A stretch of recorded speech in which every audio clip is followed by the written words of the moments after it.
we had before. Right. That seemed to be pretty much on the ball.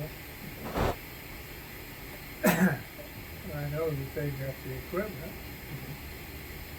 so, Well, in fact, we were gonna go ahead and call down there today and talk to them, sign up really. But as you know, I just got here, so. Okay. Well, we might even be able to reach out to them and have them come in and talk a little bit about what level we have to be at to be able to do it safely. Because the last thing I want is to have a bad transfer or to have things get messed up or screwed up and not to do that transfer over safely. Yeah. Okay? So I probably want it to be very clear what amount of oxygen we need to be on, how we're going to do the transfer, and you know how to get everything set up at home already to be ready to get you there. so what is the other option? What's the long term? He would have to stay here. Until able to transfer, until he was stable enough to actually leave the CCU without basically dying on the way home.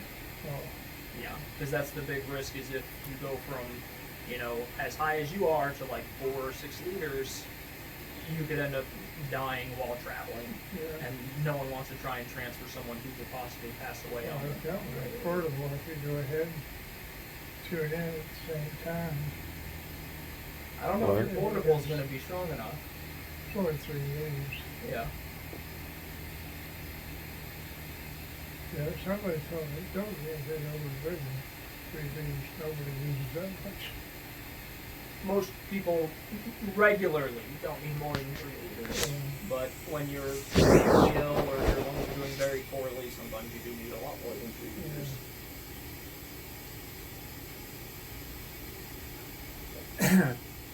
But whenever you're, say, like traveling from here to home, if I use my portable as well, and for the rest of it, where did that come from? Just from the computers, What?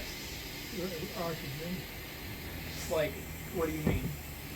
Well, in other words, like I've got one of those TVs, for instance, there's got oxygen coming out of those. Out of the TVs? Well, to read, No, like where's the oxygen coming from? yeah. So with your machine, the oxygen is being pulled out of the air. They take the oxygen from the air, they put it through a filter so it's a higher percentage oxygen, Yeah. and they pump it up into your nose.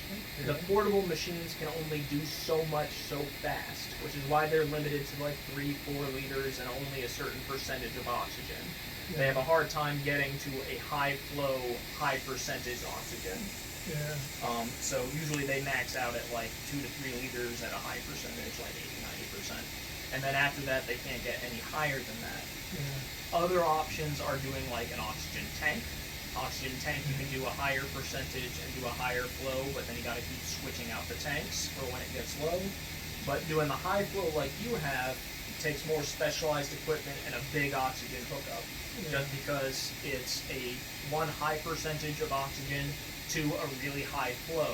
So you need a specialized canister with a very large reservoir of oxygen to be able to just supply you with that amount that quickly. yeah. And that's what makes it a little difficult to do at home without pre-planning, and I don't even know if they could actually physically get that much at home. So, are his lungs healing? Hard to say. Very hard. I would say if any slightly, but it's not clearly worsening, but it also isn't clearly quickly improving, which sometimes lung injuries can take a very long time to heal.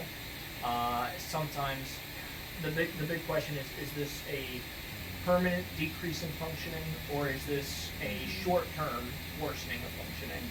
So if it was an infection or like an acute heart failure, it could get better. But if this is not, if this is just a slowly going downhill with how our lungs have been functioning, there might not be any change and there might not be any improvement, which is the big question of how long do you try doing everything? because we could be like this theoretically for a long period if our lungs never worsen and if our lungs never improve. It could be that a couple more weeks happen and you get slow improvement.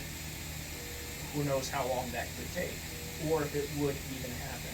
I do not know, because we don't have a clear reason for what's going on, which would help a lot. If we knew it was viral pneumonia, which we don't, then your body clears it, it slowly starts healing afterwards, but the viral pneumonia panel was negative, all the cultures have been negative, and the blood gases that they've been doing look really weird. They look really weird because they don't follow a very clear pattern of why we're not getting enough oxygen in. It's very strange. Usually when you have low oxygen, you usually get a high CO2 or high bicarb. Basically because you can't blow out the CO2, or you can't, usually if you can't breathe enough, your CO2 builds up and goes higher. His did not really. If it did, it was a very mixed one where his kidneys made up for it, which may have happened, which would happen under very slow, long-term respiratory failure, which is a worse prognosis, which means his lungs have been worse, and then finally got to a point where they just weren't good enough at his oxygen level to keep going. That's what I worry about, because that will probably not get much better. That will probably only continue to stay bad or get worse with time. But what's also weird is that we had a clear drop off. And then he had his potassium being critically, when he came in to the hospital, was just critically low too.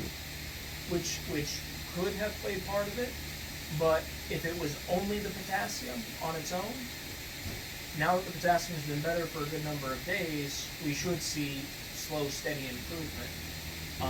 And haven't quite seen that yet, or at least not very clear improvement. The chest x-rays, I looked at them, they all look pretty much the same. They say it was, the last note I saw said it was worsening, but I looked at it and I go, it doesn't look clearly worsening. So... I think tomorrow we'll probably... Yeah, they'll do another x-ray tomorrow, I think. They'll be probably... a good indication, I don't know. Cardiology signed off on things. They don't think it's something heart-related.